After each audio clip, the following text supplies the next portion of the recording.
자, 그러면 저희가 지수별 흐름은 좀 어땠는지 저희가 자세히 좀 시황센터 연결해서 알아보도록 하고요. 그에 따른 외신 소식들도 좀 체크를 해보도록 하겠습니다. 어이제 앵커 우성문 기자 두 분 전해 주시죠. 네, 17일 글로벌 마감 시황 살펴보겠습니다. 글로벌 증시는 FOMC 회의 결과를 하루 앞두고 혼조 양상을 보였습니다. 마감가 먼저 확인해 보시죠. 이날 나스닥 지수를 제외한 다우지수와 S&P 500 지수가 모두 하락세에서 거래를 마쳤습니다.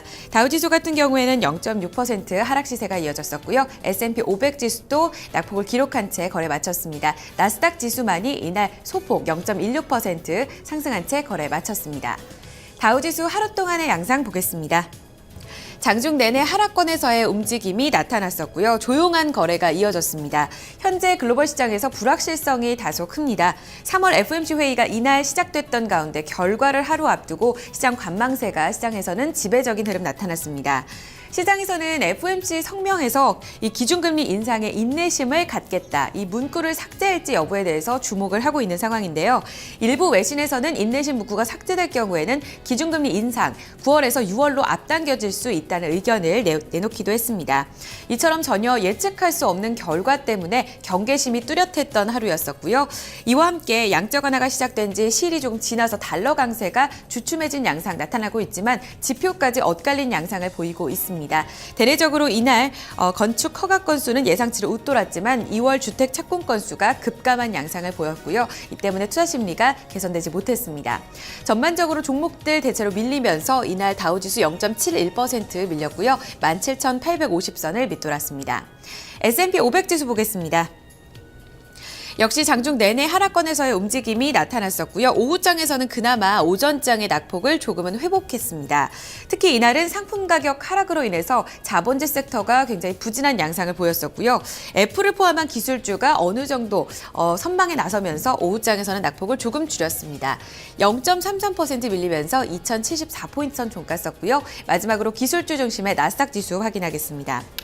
3대 지수 가운데서는 가장 홀로 선방하는 모습이었습니다. 오후장에서 상승폭을 키우면서 상승 전환하는 움직임이 나타났었고요. 이날 애플이 오랜만에 상승폭을 키운 양상 나타났습니다. 4,937포인트. 3대 지수 보신 것처럼 FOMC 결과 앞두고서 경계심이 뚜렷한 양상 나타났고요. 방향성 찾기에 나섰습니다. 결과를 보고 가자라는 심리가 뚜렷했었는데요.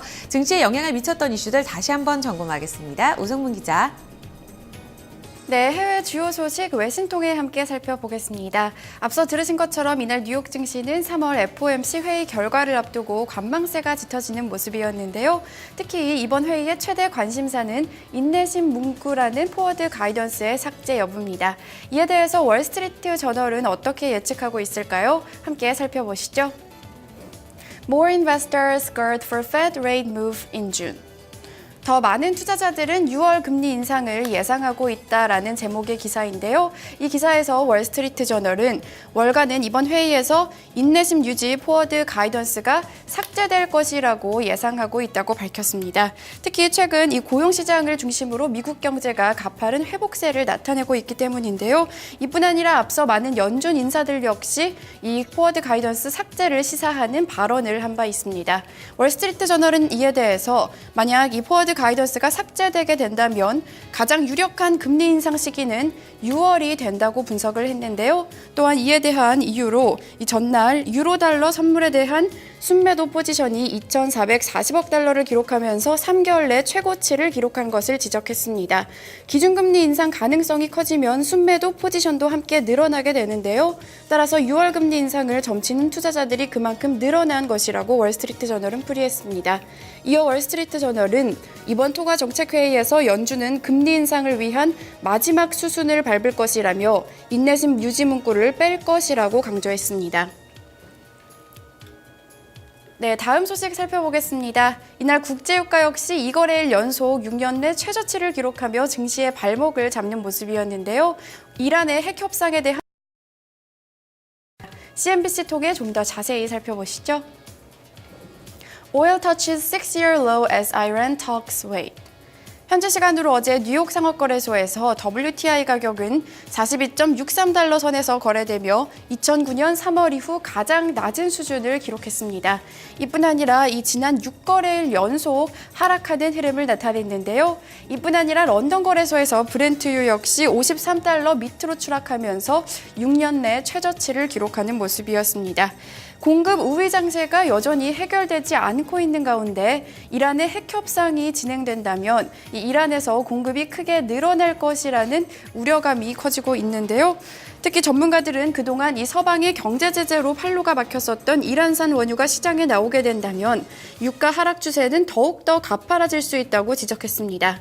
이뿐 아니라 공급 우위 우려감은 계속 지속되고 있는데요. 실제로 로이터 통신이 발표한 지난주 미국의 원유 비축량은 80년 만에 가장 많은 수준을 기록한 것으로 나타났습니다. 따라서 공급 증가에 대한 우려감은 더 커지고 있는 상태입니다.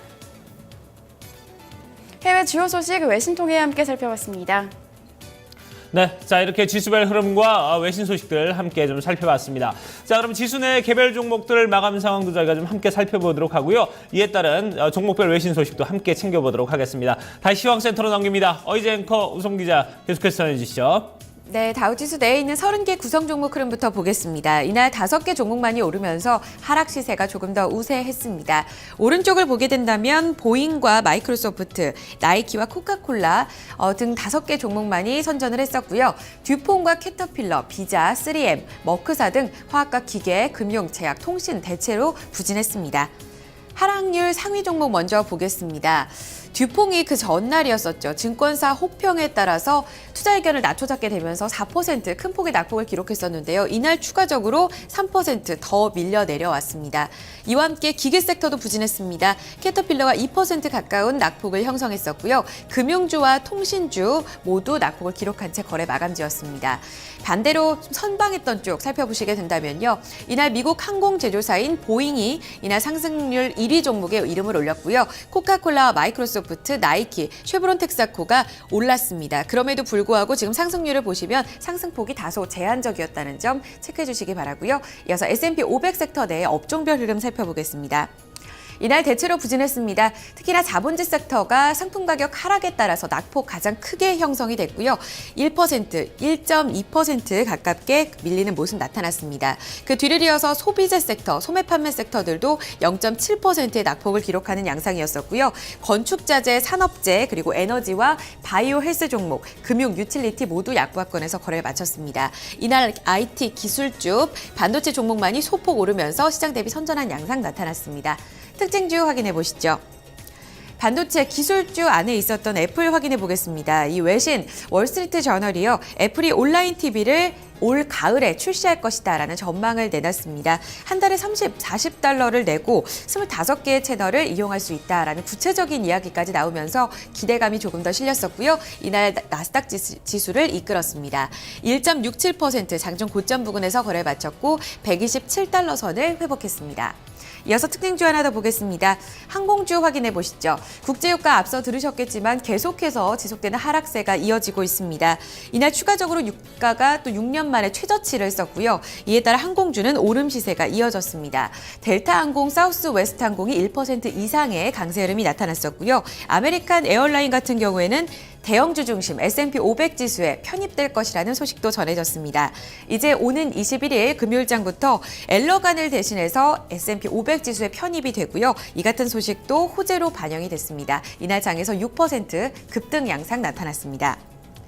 보신 것처럼 대체로 투자 심리가 어두웠던 가운데 개별 몇몇 종목 소식들에 의해서 상승한 종목들이 있었는데요. 특징주 다시 한번 만나보시겠습니다. 우성문 기자 살펴주시죠. 네, 종목 주요 소식 외신 통해 살펴보겠습니다. 먼저 실적 공개한 기업인데요. 미국의 신발 판매 업체인 DSW가 양호한 실적을 공개하면서 이날 선방하는 모습을 보였습니다. 자세한 소식 월스트리트 저널 통해 함께 살펴보시죠. DSW earnings rise on strong sales growth. 현지 시간으로 어제 월스트리트 저널에 따르면 DSW는 지난 1월 31일로 끝난 분기의 순이익이 3,080만 달러 주당 34센트를 기록했다고 밝혔습니다. 이와 같은 수치는 이 전년 동기의 2,810만 달러 주당 30센트를 웃도는 결과인데요. 또한 이날 특별 비용을 제외한 순이익은 35센트를 기록한 것으로 확인이 됐는데요. 이 역시 지난해 같은 기간에 31센트보다 양호했던 것이고요. 또한 전문가 예상치였던 28센트를 크게 웃돌았습니다. 같은 기간 매출 역시 양호한 모습을 보였는데요. 매출을 살펴보시면 지난해 같은 기간보다 12% 늘어난 6억 4천만 달러를 기록하면서 전문가 예상을 뛰어넘었고요. 특히 그중에서도 동일 점포 매출이 크게 우수한 모습을 보였습니다. 이 기간 동일 점포 매출 7.6%나 늘어났는데요. 이는 거의 3년 만에 가장 강한 증가세라고 전했습니다. DSW는 이에 대해서 미국의 경제가 전반적으로 개선되면서 소비 심리가 개선되고 실적도 함께 늘어났다고 전했는데요. 이와 함께 올해에도 7%에서 8%의 매출 성장을 기대하고 있다고 밝혔습니다. 이 소식이 전해지면서 뉴욕 증시에서 DSW의 주가는 4.02% 상승했습니다. 다음 종목은 알리바바입니다. 그동안 부진한 흐름 이어갔던 알리바바의 주가가 상승했는데요. 증권사의 매수 추천이 있었기 때문입니다. 자세한 소식 마켓워치 통해 함께 살펴보시죠. Alibaba stock gains after stifle upgrades to buy. 현지 시간으로 어제 마켓워치에 따르면 슈티펠 니콜라우스는 알리바바의 투자 의견을 보유해서 매수로 올려잡았습니다. 이뿐 아니라 알리바바의 주식을 매수 추천주 목록에 포함한다고 밝혔는데요. 이와 함께 목표 주가도 상향 조정됐습니다. 이 알리바바의 목표 주가는 월요일 마감가인 84달러보다 18% 높은 99달러로 상향 조정이 됐는데요. 이에 대해서 슈티펠 니콜라우스는 현재 이 중국 정부의 규제 리스크가 예전보다 줄어들었다고 밝혔고요. 또한 알리바바의 소매 플랫폼 역시 개선되고 있다고 덧붙였습니다. 지난해 9월 알리바바는 뉴욕 증시에서 성공적인 IPO를 치렀지만 실적이 기대를 밑돌고 또한 주가가 고평가되어 있다는 우려감 등으로 하락 곡선을 걷고 있는데요. 실제로 상장 후 지금까지 무려 19%나 추락한 바 있습니다. 따라서 증권사의 이와 같은 매수 추천이 이 반등의 기회가 될 수 있을지 관심이 주목되고 있는데요. 이날 투자 의견 상향 소식이 전해지면서 0.60% 상승했습니다. 종목 주요 소식 외신 통해 함께 살펴봤습니다. 네, 자 이렇게 종목 주요 소식까지 살펴봤습니다. 자 그럼 유럽 증시 마감 상황도 저희가 한번 체크를 해보도록 하고요. 유가 지금 상당히 많이 떨어져 있습니다. 유가, 금값 등 상품 시장 그리고 환율 시장까지 함께 체크를 해보도록 하겠습니다. 자 이 부분은 어이제 앵커가 전해드립니다. 앞서 마감한 유럽 증시도 혼조 양상 보였습니다. 어제까지 고점을 썼었는데요. 차익 실현 매물이 쏟아지는 동시에 연준의 FOMC 회의 결과를 앞두고 관망세 뚜렷했습니다. 주요국 증시 먼저 확인해 보시죠. 영국 푸치백 지수는 추가적으로 올랐습니다. 0.5% 올랐고 반대로 독일 닥스 지수는 1.54% 내렸습니다. 이날 발표됐었던 독일 경기 전망 지수도 예상치를 밑돈 것이 영향을 미쳤었고요. 프랑스 까크 지수는 0.64% 내렸습니다. 이어서 상품 시장입니다. 국제유가 앞서 들으셨는데요. 6년 만에 최저치 기록을 썼습니다. 뉴욕 상업거래소에서 4월 인도분 서부 텍사스산 원유가 배럴당 1% 추가적으로 더 밀리면서 43달러 46센트를 기록했습니다. 달러 강세에 다소 주춤한 양상이 이어졌습니다. 하지만 이날 발표된 미국의 원유 재고 이 기록 발표를 앞두고 관망세가 뚜렷했었고요. 이와 더불어서 미국과 이란의 핵 협상을 앞두고 매도세를 부추기는 모습이었습니다. 금값 보겠습니다. 금값도 소폭 내렸는데요. FOMC 회의를 앞두고 경계감 뚜렷했습니다. 온스당 0.4% 내리면서 1,148달러 20센트의 종가를 썼고요. 곡물 가격 대체로 엇갈렸는데 옥수수 가격은 이날 추가적으로 밀리면서 3달러 71센트 썼습니다. 이어서 주요 지수 확인하겠습니다. 몇몇 반도체 종목들이 선전에 나섰지만 이날 필라델피아 반도체 지수는 소폭 밀렸습니다. 0.74% 내렸고요. 공포지수인 빅스지수는 이날 0.32% 경계감에 따라서 소폭 올랐습니다. BDI 발틱 운임지수가 추가적으로 오르면서 568포인트 선을 기록했습니다. 마지막으로 외환 채권시장 점검해 보시죠. 서울 외환시장에서 원달러 환율은 강달러 다소 둔화되고 어제 코스피 급등 양상 이어지게 되면서 하락했습니다. 2원 60전 내리면서 1128원 90전에 종가를 썼고요. 달러 인덱스는 소폭 밀리면서 99.65포인트 기록했습니다. 마지막으로 뉴욕 채권시장에서 미국채 10년물 금리는 전날보다 소폭 내린 2.05%의 수익률을 썼습니다. 지금까지 글로벌 마감 동향 전해드렸습니다. 네, 자 이렇게 유럽 시장 마감 상황과 저희가 상품 시장 환율까지 모두 체크를 좀 해봤습니다. 자 이렇게 해서 토마토 모닝쇼 1부 순서 이제 마칠 시간이 거의 다 됐는데요. 오늘 날씨는 상당히 좀 포근하게 시작을 하고 있습니다. 서울 기온 같은 경우 현재 10도를 넘는 그런 아침 날씨를 보여주고 있는데 오전 중에 좀 비 소식이 있다고 합니다. 하지만 비가 오더라도 기온은 좀 크게 떨어지지 않고 계속해서 내일부터도 따뜻한 날씨가 이어진다고 하니까요. 크게 걱정은 안 하셔도 될 것 같고요. 우산부터 좀 챙기셔야 되지 않을까 하는 생각이 드네요. 자, 1부 순서 여기서 이제 모두 마치도록 하고요. 저희 잠시 후 2부에서 다시 뵙도록 하겠습니다.